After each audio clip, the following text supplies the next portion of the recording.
алейкум, урмитли джилер. Добрый день, уважаемые радиослушатели. В эфире радио Куреш, рубрика «Обзор прессы» и я, Светли Лейла. Порошенко: агрессия Российской Федерации очевидно надолго, но своего не отдадим, сообщается на сайте «Украинская правда». Российская агрессия, которая продолжается до сих пор, и военная угроза с Востока, очевидна на длительную историческую перспективу, но Украина своего не отдаст. Об этом сегодня во время выступления на Софийской площади, во время торжественной присяги курсантов в День защитника Украины заявил президент Петр Порошенко. Определяющие факторы нашей безопасности и военного планирования, если мы хотим выжить как народ, как государство, должны тратить на безопасность минимум 5% нашего ВВП. Как это не обременительно, не трудно для бюджета, экономики и социальной сферы Украины, заявил президент. Он отметил, что весь годовой бюджет Украины в следующем году составит 64 миллиарда. Мы используем его максимально эффективно. Только в течение текущего года ВСУ получили около 2000 единиц вооружения военной техники. Перед руководителями оборонных предприятий поставлена задача по разработке нового ракетного вооружения, комплексов крылатых ракет, новых образцов артсистем, высокоточных боеприпасов, беспилотников ударного типа, средств космической разведки, радиоэлектронной и контрбатарейной борьбы, заявил президент. Порошенко добавил, что в следующем году на закупку и ремонт вооружения Украина планирует потратить 11 миллиардов гривен. Мусульман из Симферопольской пятерки поддержат перформансом КХА. Акция в поддержку задержанных крымских мусульман пройдет у посольства Российской Федерации. У посольства Российской Федерации пройдет акция в поддержку задержанных мусульман из Симферопольской пятерки.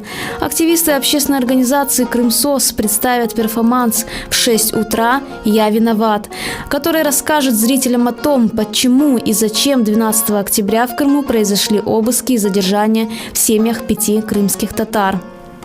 Перед нами каждый день мелькают лишь десятки имен и фамилий задержанных и осужденных в Крыму. Есть имена и фамилии, и вопросы есть. А понимание того, кто эти люди, в чем они виноваты, чем они жили до того, как в дом постучали силовики, у нас нет.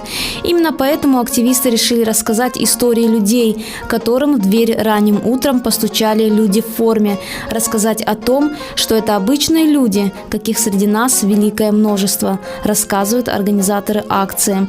Акция состоится сегодня, 14 октября в 16:00 у здания посольства Российской Федерации. В Риме стартовала акция «Стоп войне Путина в Украине». В Риме в рамках Второй мировой акции «Стоп войне Путина в Украине» 13 октября состоялся митинг-протест, как сообщает корреспондент «Радио Свобода».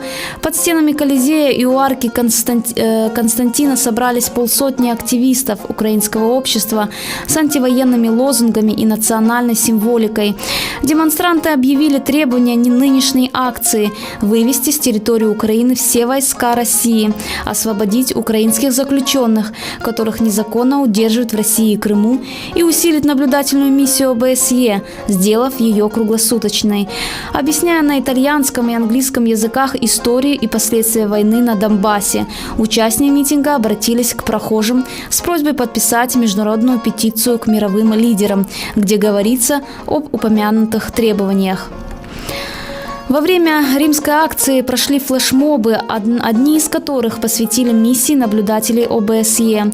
По мнению демонстрантов, международные наблюдатели закрывают глаза на военные преступления и действуют как марионетки в руках президента России Владимира Путина. Сегодня, 14 октября, пройдет подобное мероприятие. Оно состоится в Милане и других городах мира. Данная информация сообщается на сайте Крым Реалии. А также больше новостей на сайте Куреш.Инфо. Это была рубрика «Обзор прессы» и я, Светли Лейла. Данная программа выходит при поддержке Международного фонда Відродження. Оставайтесь с нами.